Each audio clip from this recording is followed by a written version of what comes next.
good well well. Indomie. Indomie sweet well well. Indomie. No mama be like you. No noodles be like Indomie. Indomie instant noodles. Tasty nutrition. Good for you. Indomie was supposed to be just another children's snack. A quick meal for students who didn't want to light a stove, or for busy parents who needed something fast. Nothing more. But in less than 30 years, what began as a simple pack of noodles has transformed into a $10 billion empire right here in Africa. Come to think of it, Indomie doesn't look like jollof rice. It doesn't carry the weight of egusi soup. And it can't compete with the heritage of amala or fufu. Yet somehow, it has become the one meal Africa never gets tired of. It shows up on our breakfast tables, in hostel kitchens, in roadside kiosks, and even at midnight when hunger strikes. How did something so foreign weave itself into the very fabric of African life? And more importantly, how did that love turn into billions of dollars every single year? Stay with me, and by the end of this journey, you will understand not only how Indomie conquered Africa, but also the hidden playbook of how any idea can rise from nothing to dominate a continent. Welcome to AfriWealthWise, where we break down Africa's biggest business stories and uncover the lessons behind the brand that shaped our everyday life. If you were in Nigeria in the late 80s, you remember this. A small, colorful pack suddenly appeared in some supermarkets. A strange-looking block of noodles, a tiny sachet of seasoning, and a name that didn't even sound Nigerian: Indomie. At first, it looks like a joke, because tell me how this competes with jollof rice, egusi, amala, kenke, or fufu. Who would even choose noodles over proper African food? But by 1995, something dramatic happened, and this revolutionized food in Africa. The makers of Indomie, Dufil Prima Foods, stopped importing and built a massive factory in Ota, Ogun State, the first instant noodles factory in Nigeria. At that time, it was the biggest in Africa. That move changed everything because importing was expensive, slow, and surprisingly risky. But local productions cut costs, stabilized supply, and gave them one priceless advantage. They could now study Nigerians directly.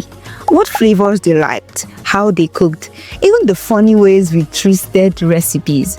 And the truth of the matter, Nigerians hated bland noodles. We wanted pepper, onions, crayfish, and chicken. We wanted a taste that hit the tongue like home. So Indomie started adjusting. First, the classic chicken flavor, then onion chicken. Later in September 2008, the pepper chicken flavor launched, but even that had challenges attached to it. The seasoning had to be imported at first, and supply couldn't keep up with demand. Nigerians loved it so much, the company had to build new seasoning plants in Ota just to meet the cravings. That's how serious Indomie was about listening. By the early 2000s, Indomie had already done something no other foreign food brand achieved. It became a new culture. Let me explain. They pushed adverts, created jingles. You can still sing today, Indomie, tasty nutrition. They sponsored school competitions, gave out free samples, and showed up at birthday parties. Before long, Indomie was in every shop. It was in childhood memories. And when you win children, you win the whole household. But here's where it gets even deeper. Indomie knew that to survive in Africa, it couldn't be a one-size-fits-all product. That's why they created different packs. The Hungry Man size for families, the Super Pack for heavy eaters, and the Special Pack, a cheaper, smaller portion that became a student's best friend. That one move broke the price barrier and made noodles accessible to almost everybody, from low-income homes to boarding schools. By 2010, Nigerians were no longer joking about Indomie. It had become a survival meal. When NEPA takes delight, you just boil water, Indomie will save you. By the end of the month, no money left. That 100 naira pack keeps you alive. Midnight hunger in the hostel, Indomie and eggs. On your way back from work at 11 p.m., Indomie joins with pepper flying and eggs sizzling on the pan. And then the numbers started rolling in.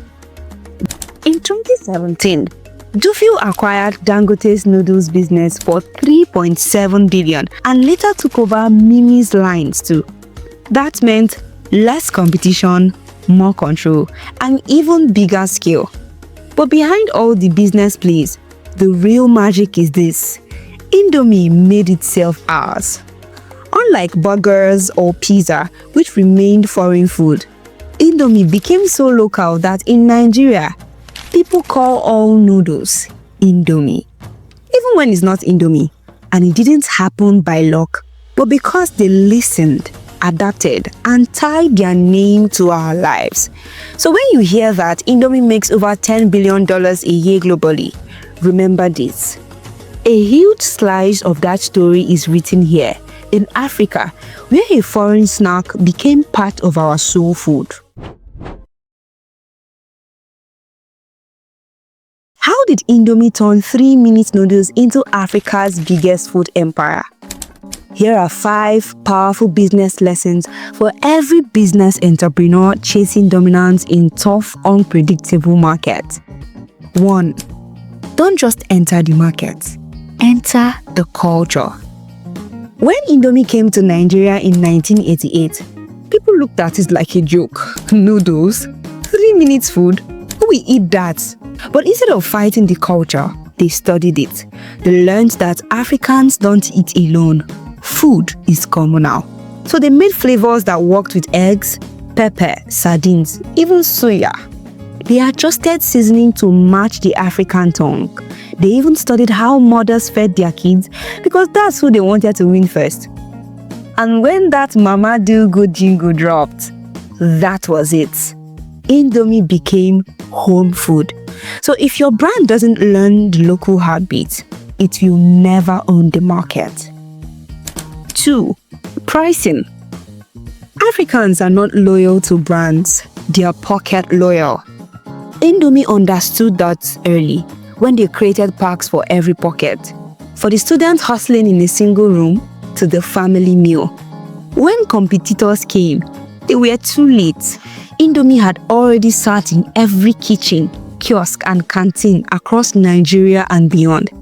That's why when prices rise, people complain, but they still buy. If you make your product a part of people's routine, inflation can't chase you out of their lives. 3. Localization.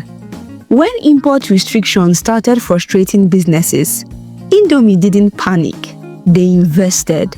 They built seasoning plants, palm oil mills, flour factories and offices, all here in Africa. That's backward integration, and it's how they beat the dollar war.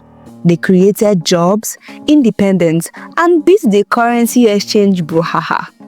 That's why when other brands were crying about Forex, Indomie was smiling to the bank. In Africa, logistics will test you, power will frustrate you, government policies will make you cry. So if you don't control your supply, your dream will drown in somebody's warehouse. 4. Tell stories. From school tours to cartoons to children jingles, Indomie was selling memories. Ask anyone born after 1995. They grew up with Indomie. It's childhood in a pack, and that's why competitors can copy the taste, but not the emotion. If your brand becomes a memory, competition becomes noise. 5. Buy time. Every successful business in Africa must solve one major problem: time. Electricity isn't stable, even traffic is crazy. everyone is under constant pressure. Indomie offered a miracle, food that gets done in 3 minutes. That's time saved, and time in Africa is the most expensive commodity. You don't need to change the market, just understand it so well, and the market changes for you.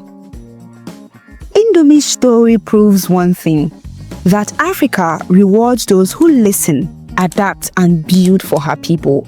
If you're ready to start your journey towards wealth, join the AfriWealthWise community. Subscribe, share your thoughts, and connect with Africans who aren't just dreaming of success, but are building it. Together, we can transform the continent's financial story and build lasting wealth. The billionaire journey starts now.